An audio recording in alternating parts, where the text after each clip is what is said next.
In this video I will continue to make prints. I wanna test the new setup what I made with the Jobo CPE2 Plus with the modification of temperature control. Because I already have old chemistry for Array 4, I need to make new solutions. I have a professional titanal kit for 5 liters of solution, and now I just wanna make a new one. This chemistry is quite stable and reusable, so I use it up to 40 rotations in a drum. And this process is quite simple, so you just need a 400 milliliters of distilled water and 50 milliliters of part A and part B, both for color developer and for bleach fix. As you probably remember, I bought this measuring cylinder for 50 milliliters especially for this application.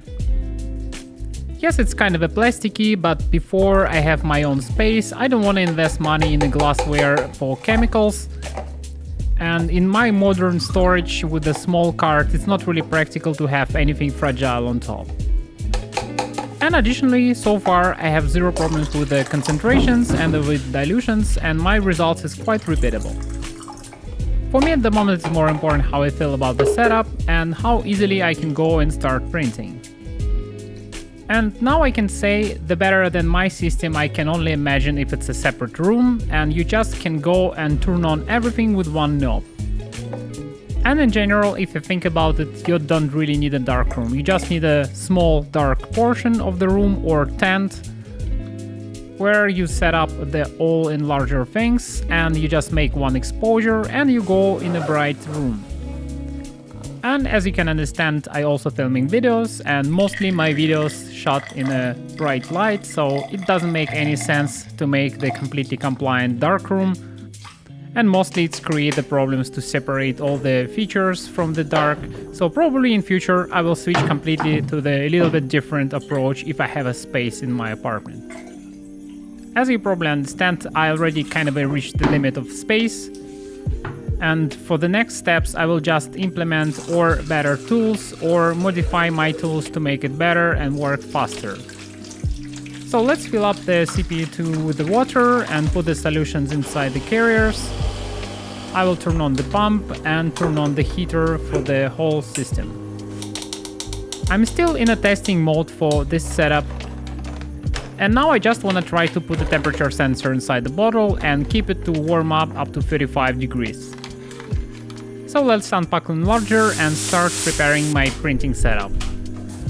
Today we'll expose 3 different prints from the same place, which is Cudden's coffee place in Copenhagen. I'm curious about 2 different things. So this is extreme contrast scene, and especially what I like, it's overexposed and I have a lot of details in shadows and not a lot of details in whites.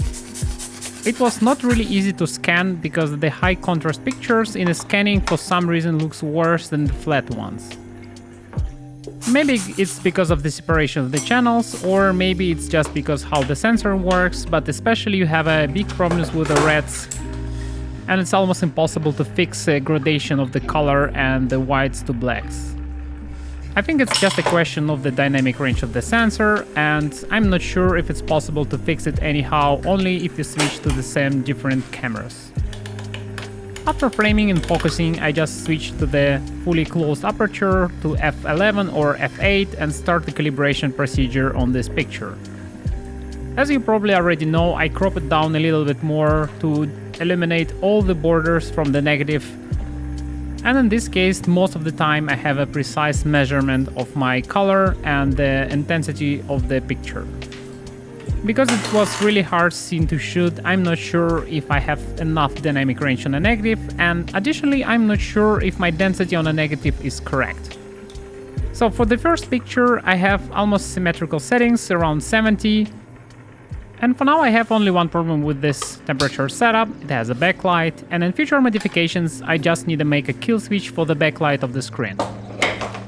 And because in previous videos I fixed the motor on this Jobo CPE2 Plus, now it works perfectly and without any problems.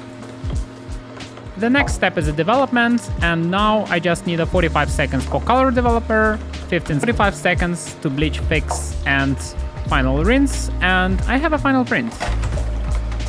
Because I always start with a small test strip just to test if my setup works, to not waste a lot of paper. and also to preheat everything and see if I have any problems with the chemicals and so on. I just will develop the first one, check if my correction works fine, but so far this temperature probe inside the bottle works more or less fine, and for array 4 chemistry I think precision is plus minus 1 degree, so it's not so critical if it's 35, 35.5 or 34.5 and so on. But anyway, if you want to make precision steps and precisely repeat exactly the same print, it's quite important to fix your temperature and have constant rotation and exactly the same speed. But probably, as you already saw, this chemistry is reusable, so you have a different type of concentrations over time of development, and precise development of your negatives is much higher importance than the development of the paper. So for now, I prefer to spend much higher amount of time for preparation for development of the film, make everything careful, pack everything right, and store it correctly. Because sometimes I have so much film and so small amount of time to print my prints or even to scan. So it became a quite nice adventure in the dark winter times. And if somebody doesn't know, this is actually how photography works in general, so people shoot a lot, and over the years in the path of their career they make decisions with the photos, print them additionally and make books and so on and so forth. And it doesn't really mean that all photographers actually collect the picture the whole life. So your photographic collection and portfolio over the years actually should increase the value of you as a photographer. And this first test print looks actually quite nice. I really like the density, sharpness, contrast of this picture. It has this amazing 3D pop of the colors and the textures on the buns and on the wall. Probably it's a little bit too warm, but actually it was crazy warm. And compare these pictures to what you have the digital camera, both of them actually not represent the reality. This is actually why your memory or your notes, like physical one on paper, sometimes is much better than the screenshots or if you just make a snap with your phone or the camera. So far I have additional problem with temperature control. It's actually overshooting for the half degree. If it's a stable chemicals, it's not a problem, but implementation of PD control, it's actually not a bad idea for this type of systems.